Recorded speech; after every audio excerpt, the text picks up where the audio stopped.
The notification hit my phone like a punch to the gut. $15,000. Luxury catering.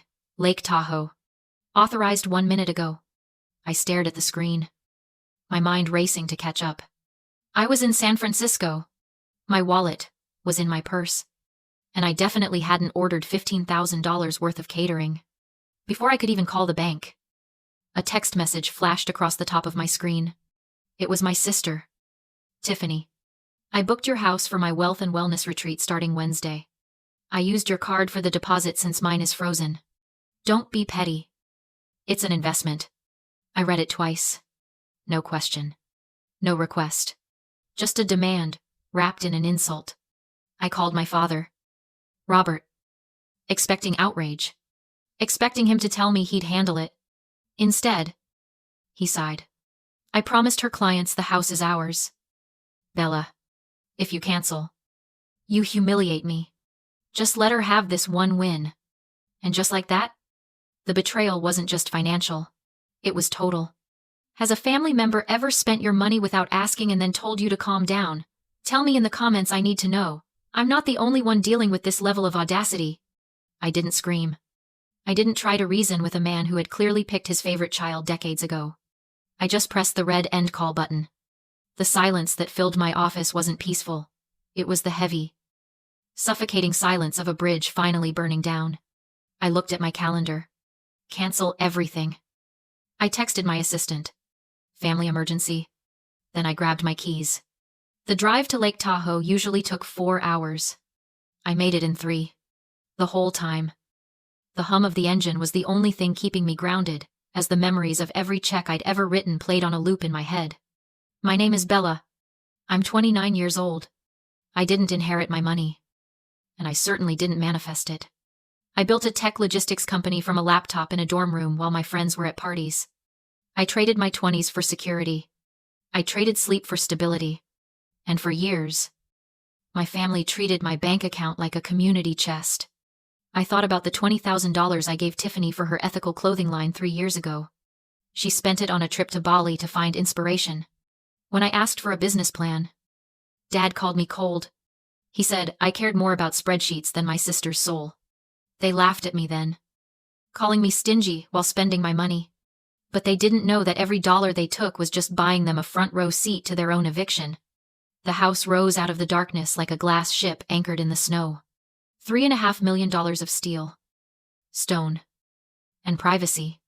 It was supposed to be my sanctuary. Now, it was a battlefield. I didn't go to the master bedroom. I didn't unpack. I went straight to the hidden office behind the kitchen, my command center.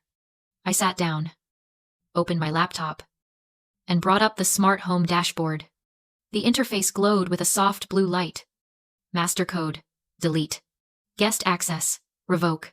Perimeter alarms, silent mode. One by one, I severed their access. I watched the status bars turn from green to red. It was clinically satisfying. Then, I saw the control for the heated driveway. Outside, the snow was coming down in thick, heavy sheets. The driveway would be an ice rink by morning. I clicked off. If they wanted to steal my house, they could walk on the ice to do it. I brewed a pot of black coffee and settled into the leather chair. My eyes fixed on the grid of security cameras. The house was dark. The doors were magnetic locked. The stage was set. I wasn't the little sister anymore. I was the fortress. And I was ready for war. At exactly 2 o'clock, the convoy appeared on the monitors. 3 black SUVs. Rented. Judging by the barcode stickers still visible on the windshields. They crunched over the ice I'd prepared for them. Tires spinning slightly before finding purchase. I leaned forward in my leather chair. The blue light of the screens, reflecting in my eyes. It was time. Tiffany stepped out of the lead vehicle like she was stepping onto a red carpet. She was wearing a white cashmere coat that probably cost more than my first car. And she was doing that thing she always did, talking with her hands. Expanding her space. Demanding attention. She swept her arm toward my house, presenting it to the 10 women climbing out behind her, as if she'd laid the foundation herself. Welcome to the sanctuary. I heard her say through the high-gain audio feed. Leave your trauma at the door. I watched her walk up the steps. She didn't look at the keypad. She just punched in the code with a flourish. My birthday. Of course. She'd never bothered to learn a new number. The keypad didn't beep. It didn't click. It flashed a solid, angry red. Tiffany laughed a high, tinkling sound meant to reassure the wealthy women shivering in their designer boots. Technology, she chirped, always needs a second to wake up. She punched it again. Harder. She tried a third time, jamming her finger against the button so hard the plastic casing creaked. The silence that fell over the driveway was absolute, and that was when I saw it. The shift. Most people, when locked out, look confused. They check their pockets. They check the address. But Tiffany didn't look confused. She looked terrifying. See, there is a specific kind of rage that lives inside a narcissist when the world refuses to bend to their delusion. It's not just frustration.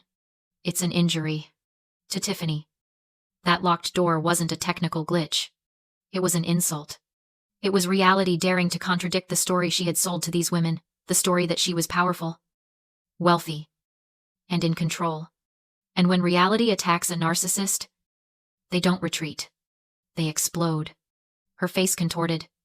The spiritual guru mask dissolved, replaced by something feral. She whirled on the camera, her eyes locking onto the lens, as if she could see me through the fiber optics. Open it, she hissed. It wasn't a request. She pulled out her phone. My screen lit up. Tiffany calling. I let it ring. I watched her on one screen and my phone on the other. She called again. And again. Behind her, the clients were starting to whisper. One woman checked her watch. Another pulled her coat tighter, looking back at the warm, idling SUVs. It's just a system reboot, Tiffany shouted to them, her voice cracking. My assistant is incompetent. She forgot the update. Then she turned back to the door and kicked it. A solid, violent kick, with a designer boot against custom mahogany. Open the damn door.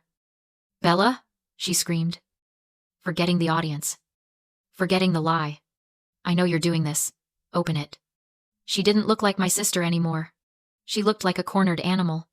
She grabbed the handle and rattled it, throwing her entire body weight against the frame. Screaming profanity that echoed off the frozen lake. I didn't feel fear. I didn't feel guilt. I took a slow sip of my black coffee and watched the meltdown. She was unraveling, thread by thread, in 4K resolution. Then, she stopped. She took a breath. She pulled her phone out again. But she didn't call me.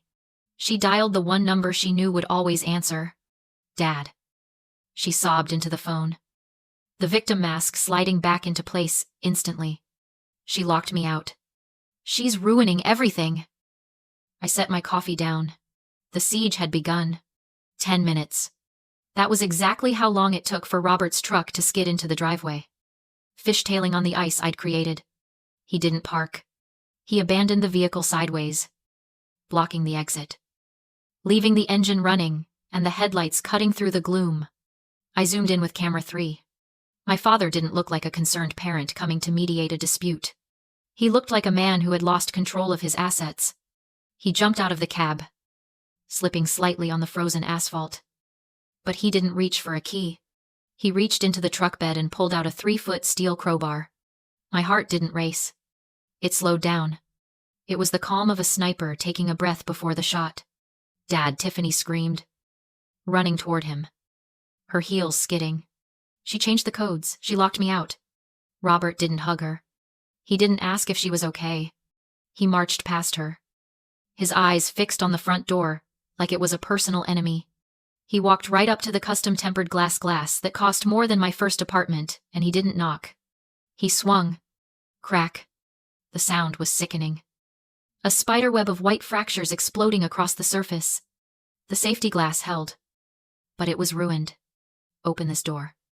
Bella, he roared, his voice distorted by the microphone, but clear enough to shake the snow off the eaves. I paid for this house. You don't lock me out of my own property. A lie. A loud, violent lie told in front of 10 witnesses. The wealthy clients were backing away now, clutching their designer bags. Eyes wide. This wasn't a wellness retreat. It was a crime scene. I didn't call the police. Not yet. That was too simple. That was just consequences. I wanted destruction. I opened a new tab on my laptop. Years ago, when Tiffany was launching her brand, I had set up her business Facebook page. Divine Wealth Coaching. I was still the admin. I hadn't posted in 3 years. But I still had the keys to the castle. I clicked the button labeled Connect External Source. I selected Security Feed, Front Door Cam 4K. Then, I clicked the big blue button Go Live. Broadcasting to 15,000 followers. The screen confirmed. I unmuted the house-wide public address system. My voice didn't shake.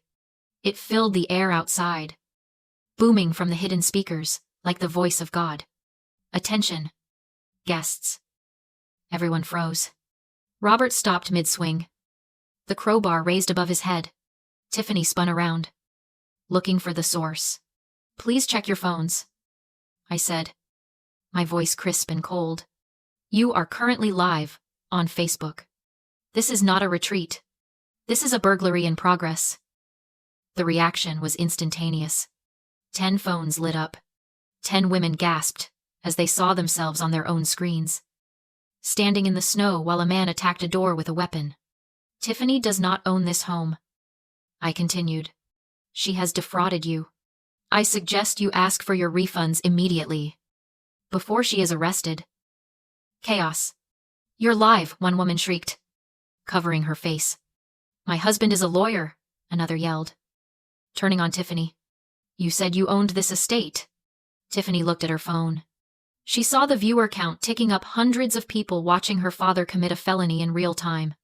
Her brand, her image, her entire constructed reality was dissolving into pixels. Turn it off, she screamed at the sky. At the camera. At me. She threw her hands up, trying to block the lens. Looking deranged.